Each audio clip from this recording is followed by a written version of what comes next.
تو ہوتا یہ ہے کہ چھوٹی سی تحصیل کا ایک شخص اور کسی جگہ اسے کوئی نمائندگی ہے تو وہ بات کرتا ہے، ہم تقریریں کر دیتے ہیں، آپ لوگ سن لیتے ہیں، ذرا غور تو کریں کیا کہہ رہا ہوں۔ کائنات میں سب سے بہترین انسان نبی اور رسول ہوتے ہیں، اور اللہ نے اپنے محبوب پاک کو نبیوں کا امام بنایا ہے۔ اس فضیلت کو سمجھیں۔ یہاں نا جو لوگ لاڈلا کہلاتا ہے نا کوئی بندہ کہ میں لاڈلا ہوں، ویسے یہاں لاڈلے بدلتے رہتے ہیں، کبھی کوئی لاڈلا ہوتا ہے کبھی کوئی لاڈلا ہوتا ہے، ویسے یہاں لاڈلے بدلتے ہیں، لیکن جو لاڈلا ہوتا ہے نا وہ بتاتا بھی ہے کہ میں لاڈلا ہوں، اور کسی کا بھی کوئی لاڈلا ہو جائے تو وہ ناز نخرے دکھاتا ہے۔ رسول کریم اور رب کے لاڈلے محبوب ہیں۔ لیکن جو بات میں نے آپ کی خدمت میں عرض کرنی ہے آپ اس پر توجہ کریں گے۔ حضور امام الانبیاء ہیں، اللہ کے محبوب ہیں، نبی پاک علیہ السلام کا پتھروں نے کلمہ پڑھا ہے، چاند حضور کے اشارے پر ڈوبتے ہوئے واپس لوٹ آیا ہے، سورج ڈوبتے ہوئے آ گیا ہے، چاند کے 2 ٹکڑے ہوئے ہیں، یہ ساری حضور کی شانیں۔ اللہ نے اپنے محبوب کو معراج عطا فرمائی ہے۔ لیکن ملت کے جوانوں، آپ کو پتہ ہے ہمارے نبی پاک کا سب سے پہلا تعارف کیا ہے؟ حضور کا سب سے پہلا تعارف یہ ہے کہ یہ صادق اور امین ہے، یہ سچ بولتے ہیں۔ حضور کے اسوہ نور کی پہلی بات جو لوگوں کے سامنے آئی تھی وہ یہ تھی کہ یہ صادق ہیں، یہ سچے ہیں، یہ جھوٹ نہیں کہتے۔ آپ کو پتہ ہے رسول پاک صلی اللہ علیہ وسلم سے پوچھا گیا تھا حضور مومن کنجوس ہوتا ہے؟ فرمایا کبھی ہو جاتا ہے۔ یا رسول اللہ مومن بزدل بھی ہوتا ہے؟ فرمایا کبھی ہو جاتا ہے۔ یا رسول اللہ مومن جھوٹ بولتا ہے؟ تو میرے کریم نے فرمایا نہیں، میرا مومن جھوٹ نہیں بولا کرتا۔ حضور کا جو پہلا تعارف ہے نا، یہ جو حضور کی 40 سالہ زندگی ہے نا، اسے نبی پاک علیہ السلام نے اپنی نبوت کی دلیل کے طور پر بیان فرمایا ہے۔ فرمایا فَقَدْ لَبِثْتُ فِيكُمْ عُمَرًا مِّن قَبْلِهِ أَفَلَا تَعْقِلُونَ۔ محبوب آپ ان سے کہہ دے میں نے تمہارے بیچ وقت گزارا ہے، تمہیں عقل نہیں؟ کوئی میری طرح کا سچا دیکھا ہے تو دکھاؤ۔ آج میری ملت کا سب سے بڑا مسئلہ جھوٹ ہے، سب سے بڑا مسئلہ اعتماد نہیں۔ بیوی اپنے شوہر سے کہتی ہے کہ تو تھوڑے پیسے دے لیا کر، تھوڑے ایک جوڑے پہ میں گزارا کر لوں گی، میرے ساتھ سچ تو بول۔ تو لاہور جاتا ہے تو لاہور کا بتا کے جا۔ ماں کہتی ہے پتر سے کہ پتر تھوڑی باتیں بتایا کر پر سچی بتایا کر۔ قوم کا اعتماد اٹھ گیا سیاستدانوں سے، تم نے لمبے چوڑے وعدے کیے، تم نے بڑی باتیں سنائی۔ تم دیکھیں نا، آپ کی توجہ اگر ہو تو میں ایک حوالہ اس طرح کا بھی عرض کروں آپ کی خدمت میں۔ سبز باغ دکھا کے لوگوں کو کبھی پریشان نہیں کرنا چاہیے، کبھی بھی۔ یہ ہمارے پیر بھلا کیا کرتے ہیں بیچارے، ایک کرامت اللہ خیر کرے کبھی کوئی ایک بن جاتی ہے نا تو پھر وہ کمپنی کی مشہوری کا ذریعہ بنتی ہے۔ وہ کہتے ہیں اس کرامت کو بھی فیس بک پہ ڈالو۔ میں نا کراچی جا رہا تھا تو لاہور میں تھوڑا سا مریض ہوں، مجھے الرجی ہو جاتی ہے، زیادہ دیر بیٹھ نہیں سکتا، تو ایک کانفرنس میں مجھے شرکت کرنی تھی۔ تو ایئرپورٹ سے ہی میں نے دوستوں سے پوچھا موسم تمہارا کیسا ہے؟ کہنے لگے پیر صاحب بڑی گرمی ہے اور شدت ہے بڑی، اے سی چلا کے بھی گاڑی میں دقت ہے۔ تو میں نے کہا اچھا دعا کرتے ہیں اللہ بارش برسا دے۔ تو یہ دعا لاہور ہو رہی تھی، میں کراچی ایئرپورٹ پہ اترا تو بارش ہو رہی تھی۔ تو وہ جو مجھے لینے آئے تھے نا صاحب، وہ گاڑی میں ایک بندے کو کہہ رہے ہیں کہ وہ پیر صاحب نے لاہور آکھیا سی تو 1.5 گھنٹے جمی آ گیا ہے۔ وہ میں نے اسے کہا بس کر، اب آگے نہ بتا، ایسا نہ ہو کہ 2-4 لوگ آ جائیں کہ پیر صاحب جو کہتے ہیں وہ ہو جاتا ہے۔ جیڑے محرم راز حقیقت دے اور راز حقیقت کھول دے نہیں، جیڑے محرم راز حقیقت دے اور راز حقیقت کھول دے نہیں، اے جنہ ویکھیا نہیں او کرن گلاں، جنہ ویکھ لیا او تے بول دے ہی نہیں۔ اس لیے یہ اس طرح کرامتوں کو نا کمپنی کی مشہوری کا ذریعہ، ہمارے سیاستدان، ہمارے بڑے لیڈران وہ سبز باغ دکھا دیتے ہیں۔ آپ تھوڑی باتیں کریں، محدود کریں، مختصر کریں۔ دیکھیں اللہ کے محبوب علیہ السلام سے طائف والوں نے کہا تھا، جب حضور علیہ السلام نے دین کی تبلیغ کی تو سیرت میں یہ عنوان بھی ہمیں ملتا ہے، یا رسول اللہ صلی اللہ علیہ وسلم اگر آپ کو کل حکومت ملتی ہے تو ہمیں حصہ ملے گا؟ عرب کے لوگوں کا مزاج تھا نا، انہوں نے حضور سے کہا اگر کل کلاں حکومت ملتی ہے تو ہم شریک ہوں گے؟ تو حضور مسکرائے اور میرے نبی پاک کو حکومت ملنے کا پاک کتنا زیادہ تھا کہ مکے سے ہجرت کر رہے ہیں، مدینہ شریف ابھی پہنچے نہیں، رستے میں سراقہ بن مالک سے کہہ رہے ہیں کسرا کے کنگن آئیں گے، یعنی حضور بتا رہے ہیں کہ سپر پاور بھی ساری یہاں آ جائے گی۔ حضور تو خندق والے دن ایک ہتھوڑا مارتے تھے تو فرماتے تھے روم فتح ہو گیا، دوسرا مارتے تھے تو کہتے تھے ایران فتح ہو گیا۔ یہ بخاری میں چیزیں آپ کو ملیں گی۔ حضور کو کامل یقین تھا کہ اذا جاء نصر اللہ والفتح، کامل یقین تھا کہ ان فتحنا لک فتحا مبینا، یہ ہوگا سارا کچھ۔ لیکن انہوں نے جب کہا نا ہمیں حصہ ملے گا تو حضور مسکرائے، فرمایا تم کہتے ہو حکومت تمہیں ملے گی، فرمایا بھائی سنو، حکومت اسے ملتی ہے جسے اللہ عطا کرتا ہے۔ بات ختم کر دی۔ سچ بولیں زندگی میں، سچی بات کریں۔ اللہ کے رسول صلی اللہ علیہ وسلم نے ہمیں پہلا سبق سچ کا دیا، اسے سادی تقریر نہ سمجھنا، یہ عنوان دین ہے۔ اپنی زندگی سے جھوٹ کو نکال دیں۔ آپ جو تھوڑی باتیں کر لیں پر جو کہیں اس پر کھڑا ہونا سیکھیں، اپنی زندگی کے اندر استقامت کا نور لائیں۔ جوانوں، کبھی بھی جھوٹ کی بنیاد پر رشتے نہ قائم کرنا۔ آتے ہیں رشتہ دیکھنے والے تو کوئی باتیں سناتے ہیں، ہمارے گھر والے ہو بیٹا تو ولی ہوتا ہے، کیا بات ہے، اور پھر بعد میں یہ حالت ہوتی ہے کہ اماں کہتی ہے میں آپ بڑا سمجھانی ہے، انہوں میری بھی نہیں سنتا، تو وہ رشتہ دیکھتے وقت تو آپ نے کہا تھا کہ بہت بڑا درویش ہے۔ آپ اور بچی والے بھی کچھ ایسے کام کرتے ہیں، رشتہ کرانے والے سے کہتے ہیں ہم نے کار بھی دینی ہے۔ کیوں آپ نے لالچ پیدا کیا؟ کیوں پہلے آپ نے خرابیاں کی؟ اپنی زندگی میں سچ بولیں، سچی بات کریں، کبھی بھی کوئی ایسا کام نہ کریں جس سے کہ لوگوں کی طبیعت ایسی ہو کہ لوگ سمجھیں کہ یہ لوگ تو غلط بیانی کے عادی ہیں۔ دیکھیں بخاری میں موجود ہے، سیرت کی تمام کتابوں میں الفاظ کے اختلاف کے ساتھ یہ اپنی اصل کے ساتھ یہ چیز ہر جگہ موجود ہے۔ حضرت ابو سفیان رضی اللہ تعالیٰ عنہ بعد میں مسلمان ہوئے، فرماتے میں جب شاہ روم کو حضور کا خط گیا تھا نا ہرقل کو، حضور صلی اللہ علیہ وسلم نے اس سے کہا کہ کلمہ پڑھ لو، خطوط لکھے نبی کریم نے۔ اس نے کہا یہاں ڈھونڈو کوئی عرب کا سردار اگر آیا ہو تو میں ملنا چاہتا ہوں۔ ابو سفیان کہتے ہیں میں بغرض تجارت وہاں موجود تھا، مجھے لوگ پکڑ کے بادشاہ کے پاس لے گئے، میں کلمہ نہیں پڑھتا تھا۔ جب کوئی کسی کا مخالف ہوتا ہے تو اس نے کوئی کہانی بھی یاد کی ہوئی ہوتی ہے، ان لوگوں نے کہانی بھی یاد کی ہوئی تھی، معاذ اللہ جادوگر ہیں، شاعر ہیں، یہ کہانیاں بھی سناتے تھے۔ کہتے ہیں کہ مجھے وہ لے گئے، بادشاہ کے سامنے کھڑا کر دیا۔ اب بادشاہ نے سوالات پوچھے، میں کوئی حق میں نہیں تھا کہ میں حق میں باتیں کرتا، میں تو اس وقت تک کلمہ نہیں پڑھتا تھا اور جو کفار کہتے تھے وہ ساری باتیں میں نے کرنی تھی۔ کہتے ہیں بادشاہ نے اپنے دربار میں کھڑا کر کے سوال کیے، بڑے سوال پوچھے، بڑے میں نے جواب دیے، بڑے سوال پوچھے۔ یہ بھی پوچھا کہ ماننے والے ان کے غریب ہیں کہ امیر ہیں؟ میں نے کہا نہیں، ماڑے ماڑے بندے ہیں۔ میلاد کے جلوسوں میں بھی ماڑے ماڑے بندے ہی جاتے ہیں، ماڑے ماڑے ہیں، غریب لوگ ہیں۔ اس نے یہ بھی پوچھا کہ ماننے والے بڑھ رہے ہیں یا گھٹ رہے ہیں؟ میں نے سارے جواب دیے۔ او ملت کے جوانوں، خدا را میری بات سننا۔ ابو سفیان کہتے ہیں غیروں کا دربار، سوال کرنے والا بھی کلمہ نہیں پڑھتا، ابھی جواب دینے والا بھی کلمہ نہیں پڑھتا۔ اس نے مجھ سے کہا کہ آپ نے بتایا کہ آپ رشتے میں چچا ہوتے ہیں، یہ بتاؤ وہ جنہوں نے اعلان نبوت کیا ہے کیا کبھی انہوں نے جھوٹ بھی بولا ہے؟ آج لوگوں نے نام نہیں بدل دیا جھوٹ کا، کچھ نے بہانہ نام رکھ دیا جھوٹ کا، جی میں نے بہانہ کر دیا تھا۔ کچھ کہتے ہیں جی وہ تو میں نے تو بس ایسے ہی بات، وہ تو میں نے مذاق کیا تھا۔ جھوٹ کے نام نہیں بدل دیے لوگوں نے۔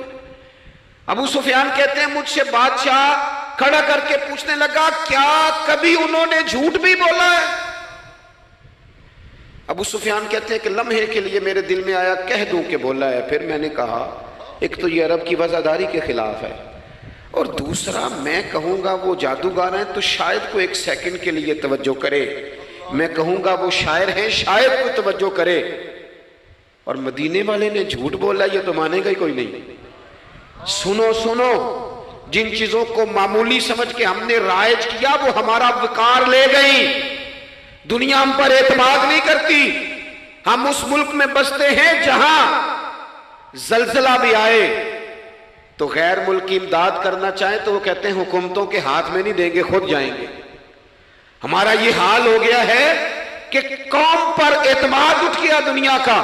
ہمیں پلٹنا ہے, ہم نے دیکھنا ہے ہمارا رویہ کیا ہے, ہمارا انداز کیا. تھوڑی کر لیں باتیں, کوئی ضروری ہے صبح شام بولنا؟ تھوڑے کر لیں باتیں, تھوڑے دعوے کر لیں, کوئی ضروری ہے؟ سنو میرے عزیز, ابو سفیان کہتے ہیں کہ اس نے کہا کبھی جھوٹ بھی بولا ہے؟ میں سوچ میں پڑ گیا.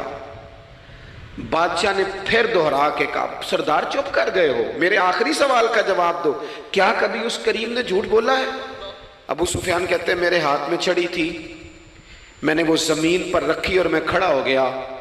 میں نے کہا سردار سن, وہ میرے رشتے میں بھتیجے ہیں, میری بڑی مخالفت ہے, میں نے ان کے خلاف جنگیں لڑی ہیں, کبھی وہ غالب آئے کبھی میں غالب آیا, آج تک میں لڑ رہا ہوں.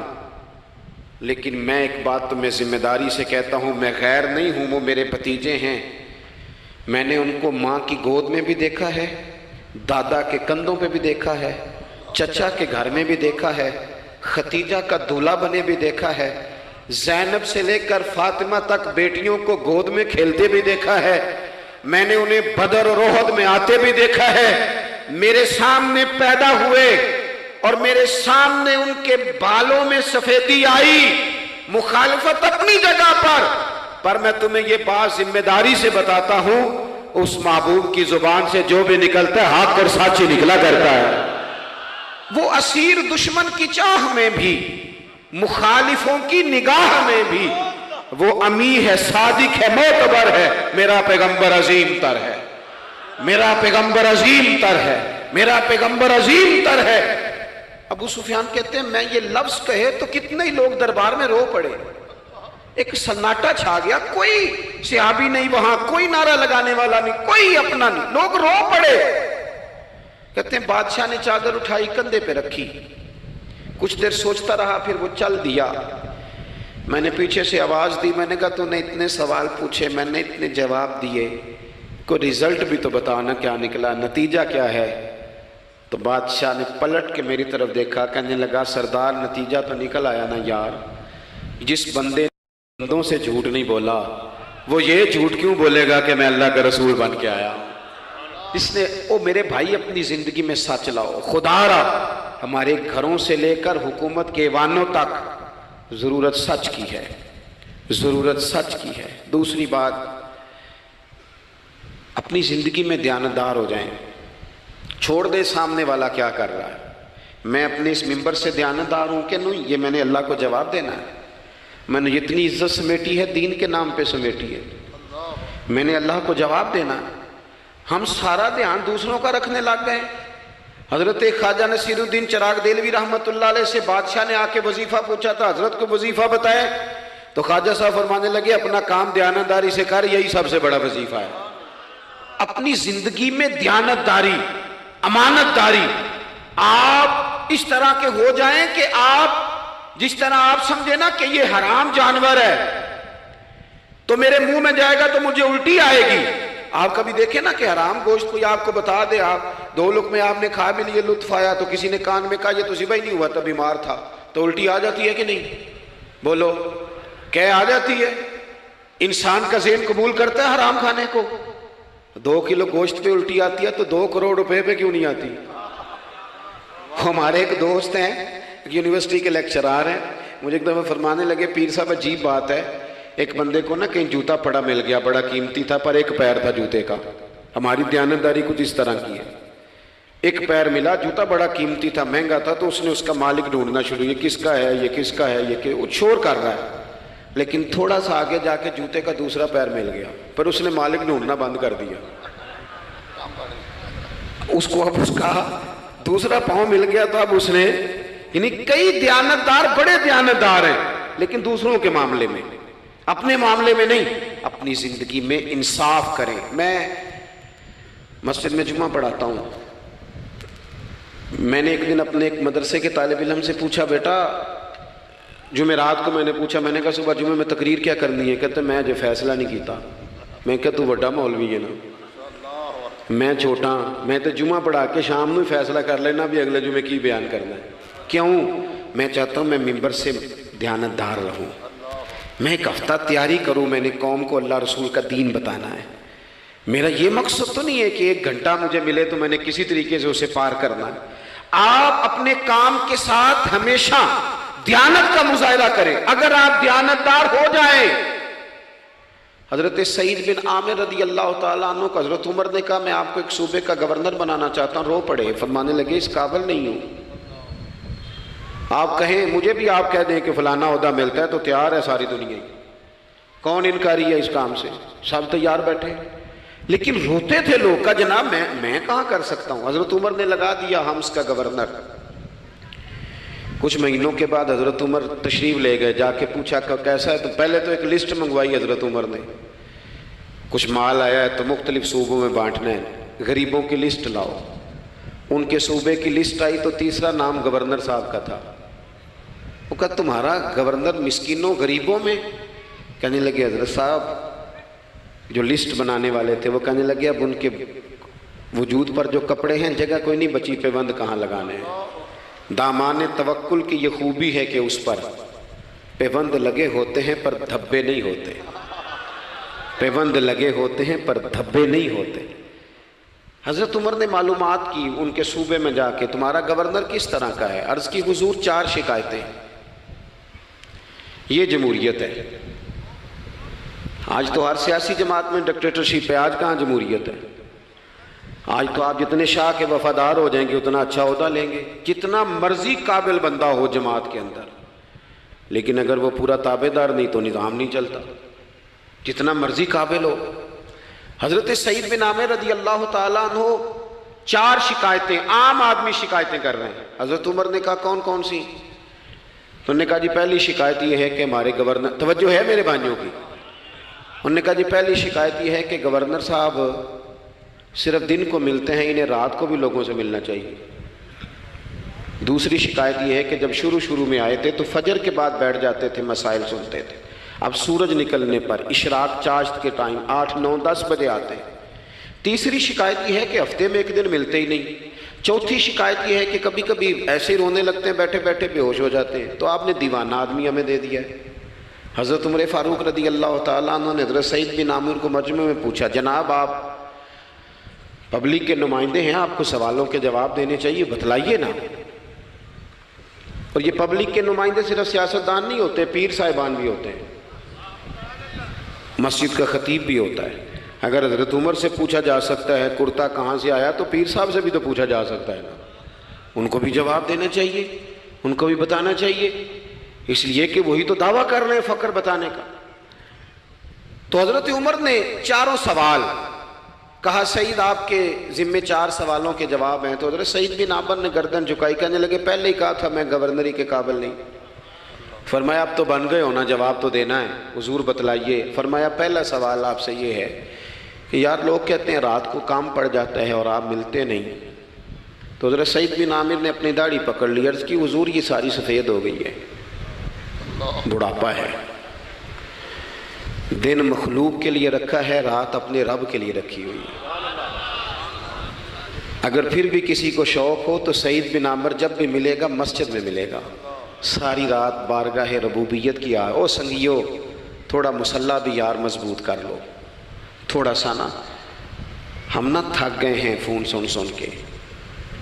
بہت سارے لوگ ایسے ہیں جن کے وجود نہیں اتنی تھکے جتنے دماغ تھک گئے، کمنٹس پڑھ کے، کمنٹس دے کے، رائے دے کے، بڑے بڑے باصلاحیت لوگوں کے حافظے کمزور ہو گئے۔ خدا را اپنی صلاحیتوں کو زنگ لگا لو گے۔ یہ تو جتنے لوگ ہیں میڈیا چلانے والے، ان کو تو میڈیا چلانا ہے، اور اب تو پتہ نہیں کتنے چینل اور کتنے لوگ اور سوشل میڈیا پہ کتنے، اور ادھر کتنے تو ادھر کتنے۔ خدا را کچھ وقت اگر مصلے پہ ملے تو آپ یقین کریں روح تازہ ہو جاتی ہے، لمبی لمبی دعائیں مانگیں، اپنے رب کو اپنے دکھ سنائیں، رسول پاک کی بارگاہ میں یہ نذرانے پیش کریں، آپ محسوس کریں گے وجود طاقتور ہو گیا۔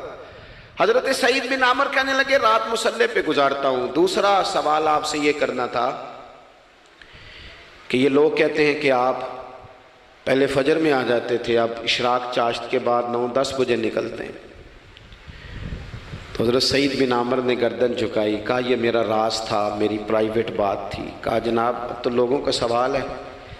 تو آپ فرمانے لگے میرے گھر میں خادم کوئی نہیں، غریب آدمی ہوں، بیوی بیمار ہو گئی ہے، 35 سال اس وفادار عورت نے میری ڈیوٹی کی ہے، بیماری میں چھوڑ دوں تو وفاداری تو نہیں نا۔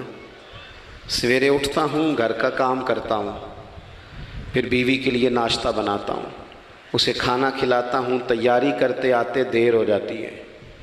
دوسرے سوال پر لوگ رو پڑے، کہا تیسرا اعتراض آپ پہ یہ ہے کہ ہفتے میں ایک دن ملتے نہیں، تو حضرت سعید بن عامر کہنے لگے میں نے کہا تھا میرا پردہ نہ کھولا جائے، میں بڑا راضی ہوں رب کی عطاؤں پہ، میں کیوں کسی کے سامنے اپنا دکھ بیان کروں؟ گردن کو جھکا دیتا ہے خیرات کا پتھر، جہاں میں مانگنے والوں کے سر کبھی اونچے نہیں ہوتے، اور غیرت ہے بڑی چیز جہانے تگ و دو میں، پہناتی ہے یہ فقر کو تاج سردارا۔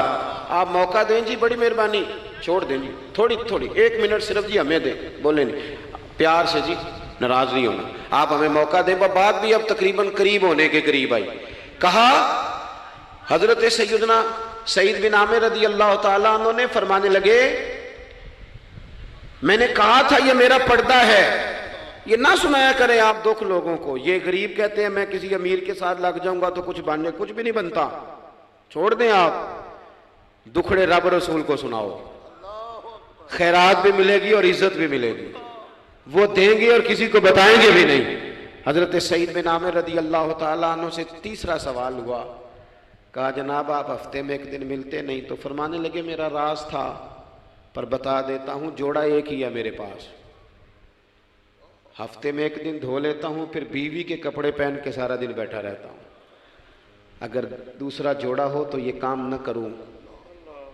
حضرت عمر رو پڑے، کہا جلدی سے چوتھے سوال کا جواب بھی دے، کبھی کبھی روتے ہو تو بے ہوش ہو جاتے ہو، وہ پھر رو پڑے، عرض کرنے لگے حضور 40 سال کی عمر میں کلمہ پڑھا، میرے سامنے حضرت خبیب کو پھانسی دی گئی مکے میں، جب وہ اپنی پچھلی غلطیاں یاد آتی ہیں تو پھر رو پڑتا ہوں، یاد ماضی عذاب ہے یا رب، میں تکلیف میں آ جاتا ہوں، سوچتا ہوں اگر اللہ نے سوال کیا تو کیسے جواب دوں گا، اس لیے برداشت نہیں ہوتا تو رو پڑتا ہوں۔ چاروں سوالوں کے جواب دیے تو حضرت سعید بن عامر کہنے لگے اب آپ نے مجھ سے سوالوں کے جواب تو لے لیے، اب میری سزا کا بھی تو اعلان کرے نا، بتائیں نا۔ تو حضرت عمر نے ہاتھ اٹھائے اور کیا لفظ کہے، کہے اللہ میرے نبی کی امت کو اس طرح کے کچھ اور لوگ بھی عطا فرما، کچھ اپنی زندگی میں دیانتدار ہو جائیں۔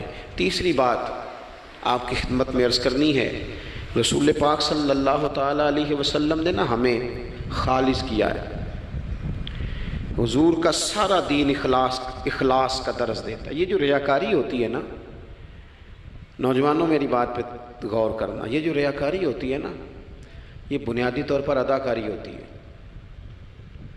اداکاری بندہ زیادہ کر نہیں سکتا، تھک جاتا ہے۔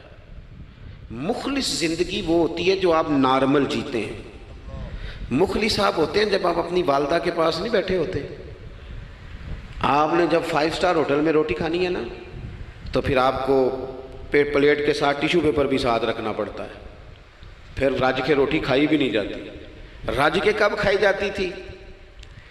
میں ایک جگہ مجھے بڑے اچھے ہوٹل میں رکھا گیا اور مجھے بڑا انہوں نے محبت کی، تو جب میں لوٹ رہا تھا نا واپس پاکستان تو مجھے کہہ رہے تھے آپ کو مزہ تو آیا ہوگا، میں نے کہا نہیں جی، سچ پوچھیں تو پھر یہ ہے کہ مزہ جب ہی آتا تھا جب اماں سویرے روٹیاں پکاتی تھی، وہ کہندی سی پتر ہے پیڑا نہ اتنے کول ہی لے آیا، تو اس کے پاس بیٹھتے تھے، تو پھر اماں جب سالن دیتی تھی تو کہتی تھی ہور نہیں ملنا، دوجیاں نوں بھی دینا ہے۔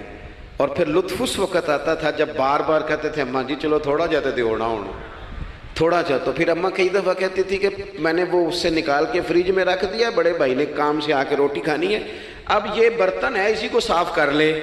او بھائی میں نے اپنے ابا جی کو دیکھا خودداری کا، میں نے ایک دن ان سے پوچھا میں کہ ابا جی تو انہوں پسند کی ہے، ہم پڑھتے تھے نا انٹرویو اخباروں میں تو 2-4 سوال ہر بندہ پوچھتا تھا، اب تو انٹرویو زیادہ لوگ لیتے ہیں تو اب تو کبھی اتنا موقع ہی نہیں ہوتا کس کا سنیں کیا کریں، یہ تو چھوڑ دیا کام۔ اخبار میں کبھی انٹرویو آتا تھا تو مسجع مقفع ہوتا تھا، لکھنے والے بھی اچھے ادیب ہوتے تھے، جملے چبھتے نہیں تھے طبیعت، تو 2-4 سوال بڑے ضروری ہوتے تھے، پھول کون سا پسند ہے، کھانے میں کیا پسند ہے، رنگ کون سا پسند ہے، یہ 2-4 سوال ہر ایک سے ہوتے تھے۔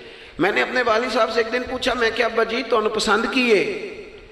تے فرمان لگے پتر جے تے لگی ہوئے بھوک تے پھر ہر تے جے نہ لگی ہوئے تے پھر نخرے ہی نخرے نے. تو اس لیے بھوک لگی ہو. وہ ہمیں پتہ کیا بتاتے تھے؟ میں آج بھی نا بہت ساری چیزیں گاڑی میں رکھ لیتا ہوں. آج بھی جو کھانا اپنی مرضی سے کھاتا ہوں وہ پیٹ بھر کے کھایا جاتا ہے. جو تصویروں کی شدت سے باہر ہوتا ہے وہ کھایا جاتا ہے.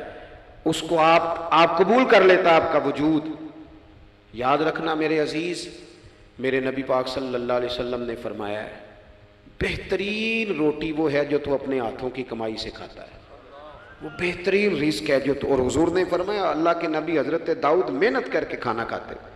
دعوتوں پہ جا کے تو بندہ بیمار رہنے لگ جاتا ہے، وہ تو کام ہی ختم ہو جاتا ہے. والد صاحب کہا کرتے تھے کہ لو میں پا دیتے نے تانوں دانے پڑولے چ تے ماں تہاڈی نے تانوں چار پا دیتا ہے، لو ہن تانوں پرواہ نہیں ساریاں گرمیاں، موج کرو. یہ اصل تھا ہمارا. اس پہ واپس آ جائیں، اس پہ آ جائیں. یہ صحت افزا روٹیاں یہ کھائیں. بڑی گاڑیوں کا اور بڑی چیزوں کا شوق چھوڑ دیں، محنت ڈٹ کے کریں، لیکن زندگی اصل پہ لے آئیں. اصل زندگی خالص ہوتی ہے. میرے نبی پاک صلی اللہ علیہ وسلم نے فرمایا ریاکار، میں پوری حدیث نہیں سناتا، اشارہ کرتا ہوں. حضور نے فرمایا ریاکار اگر عالم بھی ہو، ریاکار اگر سخی بھی ہو، حتیٰ کہ صحیح حدیث میں فرمایا ریاکار شہید بھی ہو اور ماری جائے اس نیت سے کہ لوگ مجھے شہید کہیں گے، تو فرمایا صبح قیامت اللہ ان اعمال پر بھی اجر عطا نہیں کرے گا. اپنی زندگی میں اخلاص پیدا کریں. اور جب خلوص آتا ہے، جب للہیت آتی ہے، مشکل ترین خلافت حضرت ابوبکر صدیق کی ہے. یہ جو حضرت عمر نے بڑی اعلیٰ خلافت کی ہے نا، یہ بنیادیں حضرت ابوبکر نے مضبوط کر کے دی تھی. فتنوں کے تو سر کچل دیے تھے حضرت صدیق اکبر نے. اب حضرت عمر کے لیے کام کرنا انہوں نے آسان کر دیا تھا. میں اکثر کہا کرتا ہوں کہ حضرت عمر کی خلافت کی مضبوطی میں بڑا کردار حضرت ابوبکر صدیق کا ہے. اگر وہ مضبوطیاں نہ کرتے اتنی تگڑی تو کام آگے چلتا نہیں تھا. حضرت سیدنا ابوبکر صدیق کو بڑے فتنوں کا سامنا تھا. ختم نبوت کے محاذ پر کام کرنا ہے، منکرین زکوٰۃ پیدا ہو گئے، امت کو سنبھالنا ہے. یہ ساری ڈیوٹیاں کر کے نا دنیا سو جاتی تھی. وہ دنیا سو جاتی تھی. حضرت صدیق اکبر ایک نابینا مائی کے گھر میں جھاڑو دینے چلے جاتے تھے. جب بندہ مخلص ہو جاتا ہے نا، ایک نابینا معذور عورت جھاڑو دے رہے ہیں، جب تھوڑا سا وقت بچتا نا عصر کے لیے، یہ ٹائم میں نے اپنے لیے رکھا ہوا ہے، تو مدینہ شریف میں ایک بیوہ تھی جس کی 5-6 بیٹیاں تھی، بیٹا کوئی نہیں تھا. اس کے گھر جاتے تھے، بکریوں کا دودھ دھو کے آتے تھے. معمولی آدمی نہیں، خلیفہ وقت کی بات. کس لیے؟ یہ کام روحانی تسلی کا باعث بنتے، یہ کام آپ کو سکون دیتے، یہ آپ کے اندر وہ طاقت پیدا کرتے ہیں کہ آپ لڑ سکتے ہیں دنیا سے. جب آپ کے پیچھے دعائیں ہوتی ہیں تو پھر میدانوں میں کھڑا رہنا آسان ہو جاتا. حضرت عمر فاروق فرماتے ہیں تیسرا دن تھا جناب صدیق اکبر کے وصال کو. میں مسجد نبوی شریف میں بیٹھا تھا تو 2-3 چھوٹی چھوٹی بچیاں آ گئیں. آ کے کہنے لگی چچا آپ خلیفہ بنے. میں نے کہا ہاں. ہمارے ساتھ چلیں گے؟ میں نے کہا پتر تمہارے ساتھ کیا ہے؟ کہنے لگی ابو بکر صدیق عصر کے بعد ہمارے گھر آتے تھے، ہمارا بھائی کوئی نہیں، باپ انتقال کر گئے، بکریوں کا دودھ دھو کے دے جاتے تھے، کچھ بیچ کے گزارا کر لیتی تھی، کچھ پی لیتی تھی. 3 دن سے میری ماں رو رہی ہے، میری بہنیں روتی ہیں، اکھاں جدو میٹیاں زمانہ مینوں روے گا. اونج تے بے قدراں کچھ قدر نہ جاتی کیتی خوب تسلی ہو، لیکن اکھاں جدو میٹیاں زمانہ مینوں روے گا. اپنا تے اپنا بیگانہ بھی مینوں روے گا. جدوں نہ میں دسیا میں خاراں نوں میخانے وچ، پھر جام ٹوٹ جان گے تے میخانہ مینوں روے گا. کئی لک لک رون گے تے کئی بک بک رون گے. گلیاں دا یانا تے سیانا مینوں روے گا. اور کسی نے کہا تھا میرے مرنے پہ ہر سو شور مچ جائے گا دیکھو گے. یہ رحمت کی امید لگاتے کہا، کرم کی امید، عاجزی سے کہا، نذرانے میں کہا کسی درویش نے. کہنے لگے میرے مرنے پہ ہر سو شور مچ جائے گا دیکھو گے. کہنے الوداع سرکار خود تشریف لائیں گے. اور کسی نے کہا تھا کہ بعد مرندے مکھڑا میرا ہو جاوے جے تازہ. پھر سمجھ لینا محبوب میرے نے آن پڑیا جنازہ۔ تو بھائی اپنی زندگی میں اخلاص پیدا کرے۔ ہم نا غریب لوگ بھی امیروں سے تصویر کھنچوانا پسند کرتے ہیں، امیروں سے اپریشیٹ کرنا چاہیے محنت کرنے والے آدمی کو، جس کو پسینہ آ گیا نا ریڑھی پہ کھڑے ہوئے، وہ بڑا باوقار آدمی، اسے پسینہ آ گیا۔ میں ابھی بھی کبھی کبھی جوتا گنڈوا لیتا ہوں، چونکہ میں نے دیکھا ہے میرے ابا جی مجھے کہتے تھے لے جا جوتیاں توڑے پا کے ساریاں گنڈا لیا، تو یاد ہے تو میں ابھی بھی چلا جاتا ہوں۔ تو ہمارے ایک پرانے موچی ہیں، میں ان کے پاس ایک دن، وہ بڑے خوددار آدمی، 5 روپے کے 10 دے دے نا، وہ ان کو 10 دے دو، کہتے چوکا اپنے 5 روپیے۔ وہ ایک شاعر بیٹھے تھے نا، تو شاعر بھی بیچارے کئی اسی طرح کے ہوتے ہیں، ناراض نہ ہو جائیں شاعر، لیکن وہ کئی دفعہ نا ان کو بھی دیکھ کے لگتا ہے کہ کئی دنوں سے بیچارے نے روٹی نہیں کھائی۔ تو وہ موٹی چادر لیے گرمیوں میں کسی چوک میں بیٹھا تھا نا شاعر، تو کوئی بندہ جاتے ہوئے 5 روپے دے گیا۔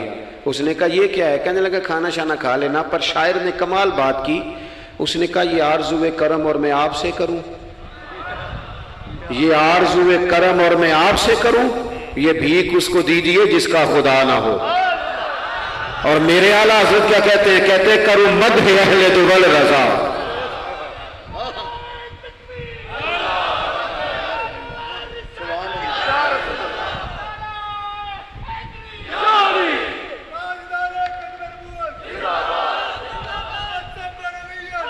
ماشاءاللہ۔ تو آپ حضرات میری بات سنیں گے، اپنی زندگی میں اخلاص لائیں، للہیت لائیں۔ چوتھی بات سنیں، اور میں اسی پر بات سمیٹنے کی کوشش کروں گا۔ اللہ کے رسول صلی اللہ علیہ وسلم کی سیرت مبارکہ میں جو چیز آپ کو بڑی نظر آئے گی نا، وہ احساس ہے۔ جب سینے آہستہ آہستہ سخت ہونے لگ جاتے ہیں نا، ہم نا کچھ باتیں سوچ کے اپنے آپ کو سخت کر لیتے ہیں۔ ہمارا جب ایسا جو نیا بھرتی ہوتا ہے وہ خدمت کے جذبے سے آتا ہے، وہ کہتے ہیں میں نے سارے کام صحیح کرنے ہیں۔ پھر اس کو نا آہستہ آہستہ پتہ لگنے لگ جاتا ہے کہ کچھ لوگ جھوٹا پرچہ بھی درج کراتے ہیں، اسے پھر آہستہ آہستہ پتہ لگنے لگ جاتا ہے کہ یہ سامان ان کا تو گیا تھا 1.5 لاکھ کا، تو انہوں نے 6 کیوں لکھوایا ہے۔ پھر وہ پھر سخت ہونے لگ جاتا ہے۔ لوگوں کو دیکھ کے سخت نہ ہو، سخت نہ ہو۔ پھر آپ کے پاس بڑی باتیں، مجھے ایک دفعہ ایک صاحب نے کہا آپ کو تقریر پہ بلانا ہے، پیسے کتنے لیتے ہیں؟ میں نے کہا دے دو کو 1.5-2 کروڑ روپیہ۔ کہنے لگے تو بہت زیادہ نہیں۔ تو میں کہا وکنا ہے تو پھر بندہ چاج نہ وکے۔ اب تیرا خیال ہے 25-30 ہزار اپنا ریٹ لگوا لیں، اتنے لو ہو جائیں، سانو تخت ہزارے دی لوڑ کیے، نالے کی لگے شہر بمول دے نال اسی اپنی بال کے سیکنے ہاں۔ میں نے بہت بڑا مدرسہ شروع کیا، باہر گلہ نہیں لگایا۔ مجھے ایک صاحب کہنے لگے خیر تے ہے تو ان پیسے کتوں ہوندے نے؟ میں کیوں اتھوں جتوں ہوندے نظر نہیں ہوندے۔ فاضل بریلوی کہتے ہیں کروں مدح اہل دول رضا، اور پڑے اس بلا میں میری بلا، میں گدا ہوں اپنے کریم کا، میرا دین پا رہا ہے نہ نہیں، اور کون دیتا ہے دینے کو منہ چاہیے، دینے والا ہے سچا ہمارا۔ میں نے تو معذرت بھی کرنی تھی، میرا خیال ہے کہ 35 سے 37 کے بیچ لوگ ایسے تھے یہاں سے جو آج صبح سے سر شام تک فون کرتے رہے کہ آپ نے چائے ہماری طرف پینی ہے، کھانا ہماری طرف کھانا ہے۔ میں ان دوستوں سے اکثر کہا کرتا ہوں جو میرے ساتھ ہوتے ہیں، میں کہتا ہوں کہ لوگ تلاش کرتے رہتے ہیں، ڈھونڈتے رہتے ہیں کہ رات رہنے کو جگہ ملے، اور ہمارا یہ حال ہے۔ کس نام پہ؟ رسول اللہ کے دین کے نام پہ، حضور کے دین کے نام پہ۔ اپنی زندگی میں احساس پیدا کریں۔ اگر آپ سخت ہو سکتے ہیں، کچھ بھی کہہ کے سخت ہو جائیں، کچھ بھی کہہ کے۔ مجھے میرے سنگی کہتے رہتے ہیں 7-8 گھنٹے کا آپ سفر کر کے جاتے ہیں تو آپ فوٹو والوں پہ سختی کریں، آپ نے کسی سے نہیں ملنا، میں نے ذرا آرام کرنا ہے، میں نے تھوڑا لیٹنا ہے۔ تو میں کہتا ہوں یار اپنی اوقات بھی تو ہمیں دیکھنی چاہیے تھی، کون کسی کو ملتا ہے؟ کوئی دور ہے؟ احساس پیدا کریں قوم کا، اپنے دل میں احساس لائیں۔ جب آپ سخت ہو جاتے ہیں نا تو پھر آپ سب کے لیے ہو جاتے ہیں۔ جب بندہ سخت ہو جاتا ہے نا، تھوڑا تھوڑا نا ہمیں لالچی بنایا گیا ہے، مختلف چیزوں پہ انعام رکھے گئے، مختلف رنگوں میں لوگوں کو مختلف انداز میں قائل کیا گیا، مزاجوں میں کچھ بھرا گیا ہے۔ وہ اس طرح کا ماحول بن گیا کہ باپ نے جوانی پتر کو دے دی۔ ساری زندگی وہ جو لوگ سعودی عرب یہاں سے گئے تھے 35 سال انہوں نے وہاں کمبل نہیں بدلا، جس کمبل میں انہوں نے جاتے خریدا تھا واپسی پہ بھی وہی تھا. رہائشیں یہاں بنی وہاں نہیں بنی. میں نے بیرون ملک ایسے لوگ دیکھے ہیں جو 3 وقت روٹی نہیں کھاتے، 2 وقت کھاتے ہیں کہ گھر پیسے بھیجنے. لیکن لالچ اتنا عروج پہ چلا جاتا ہے بعض گھروں کا، سب کا نہیں بعض کا، کہ اسی باپ کو جس نے زندگی لگا دی، بچے کہہ رہے ہوتے ہیں ابا جی آپ کو ڈھاب کا کام کر لیتے تو آج ہمارے وارے نے ارے نہ ہو جاتا. مجھے ایک بزرگ فرمانے لگے پیر صاحب بالاں کو بھی عزت کران لی، ابے دا مالدار ہونا ضروری جے. خدا را اس سے باہر آئیں، احساس پیدا کریں. جب احساس آ جائے، قرآن مجید نے میرے نبی پاک کی شان یہ بیان کی ہے کہ عزیز علیہ ما عنتم حریص علیکم بالمؤمنین رؤوف الرحیم. یہ کمال ہے، اس سے آگے کیا کوئی حاشیہ دے سکتا ہے؟ رب فرماتا ہے لوگو تم مشقت میں پڑھو تو میرے نبی کو تکلیف ہوتی ہے. آپ کبھی حدیثیں پڑھیں نا تو رونگٹے کھڑے ہوتے ہیں. آپ کو درجنوں حدیثیں اس عنوان کی ملیں گی کہ حضور فرماتے ہیں میرا دل کرتا ہے لمبی نماز پڑھاؤں. نماز اللہ کی، دل حضور کا کرتا ہے.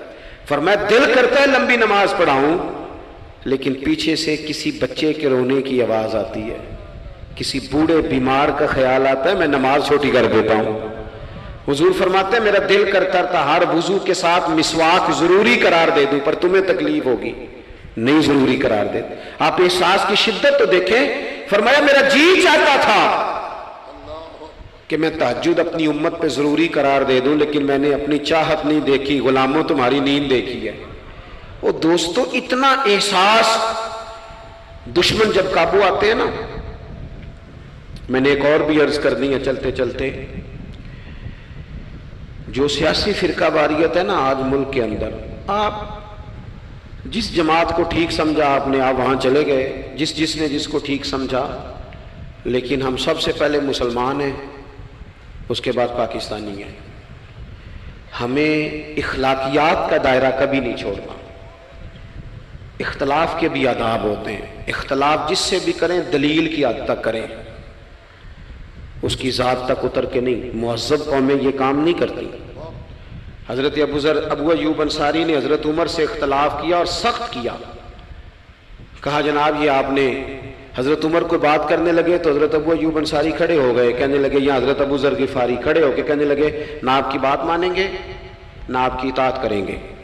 فرمایا میں نے کیا کیا ہے؟ تو کہنے لگے چادر تو ایک بٹی تھی، تو آپ نے اسی چادر کا کرتا اسی کا تامت کیسے بنا لیا؟ حضرت عمر فاروق نے، انہوں نے سوال کیا تھا، حضرت عمر نے دلیل دی. فرمایا میرے بیٹے سے پوچھ لو. حضرت عبداللہ ابن عمر کہنے لگے ایک چادر چونکہ مجھے بھی ملی تھی میں نے اپنے ابا کو دے دی، لہذا کرتا بھی بن گیا. اور اب ہمارے ہاں نا دلیل ملنے پر بھی لوگ اعتراض نہیں چھوڑتے، کیونکہ ذاتی ہوتا ہے نا، دلیل تک تو اختلاف ہوتا نہیں. او میرے بھائی اختلاف کے بھی آداب ہونے چاہیے. وہ کسی نے کہا تھا کہ تعلق توڑ دینے کے بھی کچھ آداب ہوتے ہیں، کسی کو چھوڑ دینے کے بھی کچھ آداب ہوتے ہیں. اور کسی نے کہا تھا کہ قاتل کو کوئی قتل کے آداب سکھائے، دیکھو دستار کے ہوتے ہوئے سر کاٹ رہا ہے. کوئی ایک چیز چھوڑ دے. ہمارے ہاں اتنی شدت ہو گئی، اور بچے ہمارے ورکر سیاسی جماعتوں کے، خدا را آپ نے یہی بسنا ہے یہی رہنا ہے، یہ آپ کے اپنے لوگ ہیں، مہربانی کریں آپ ضرور ہائی لائٹ کریں کسی کی غلطی، لیکن دائرہ تہذیب کبھی نہ چھوڑیں. کبھی مجھے تو ایک دو اینکر ایک دو دفعہ ملے ہیں، میں نے ان سے کہا مہربانی کریں، آپ کیا مزہ لے رہے ہیں آپ قوم کو تقسیم کر کے، خدا را کچھ سوچیں.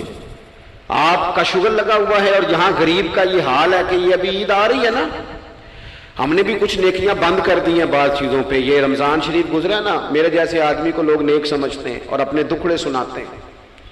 یہ رمضان گزرا ہے تو بیٹیوں کی شادیاں شروع ہوئی ہیں. اب لڑکوں والے تو نیک ہو گئے، اب تو وہ جہیز ہی نہیں مانگتے. یہ خبر پتہ ہے آپ کو؟ منڈے والے داج منگنا چھڈتا جی، وہ نیک ہو گئے.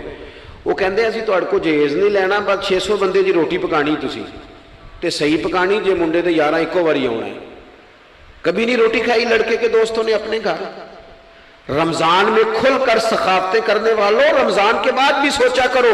اور راشن ونڈن والے لوگ کو عیدوں بعد بھی بھوک لگ دیجئے، عیدوں بعد بھی بھوک لگ دیجئے.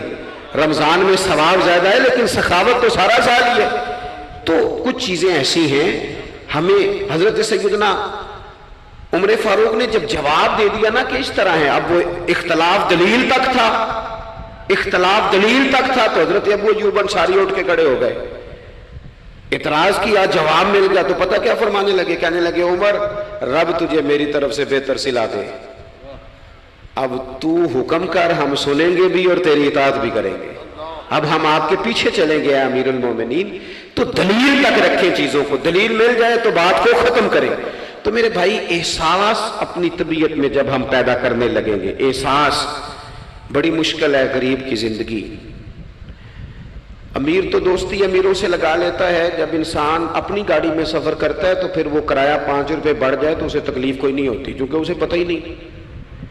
بہت سارے امیروں کو تو پتہ ہی نہیں کہ گھی مہنگا ہو جائے تو گھر کے بجٹ پہ بوجھ کتنا پڑتا ہے، ان بیچاروں کو تو پتہ ہی نہیں، تو وہ اس احساس کو کیسے پیدا کریں گے؟ وہ نہیں کر سکتے، اس کے لیے وہاں سے گزر کے آنا پڑتا ہے۔ رسول پاک کی زندگی میں جو احساس کی شدت ہے اسے آپ سمجھیں۔ دشمن جب ہتھے چڑھتا ہے تو پھر، اور دشمن بھی سخت گیر قسم کا ہو تو بندہ اسے چھوڑتا نہیں۔ لیکن حضرت انس بن مالک فرماتے ہیں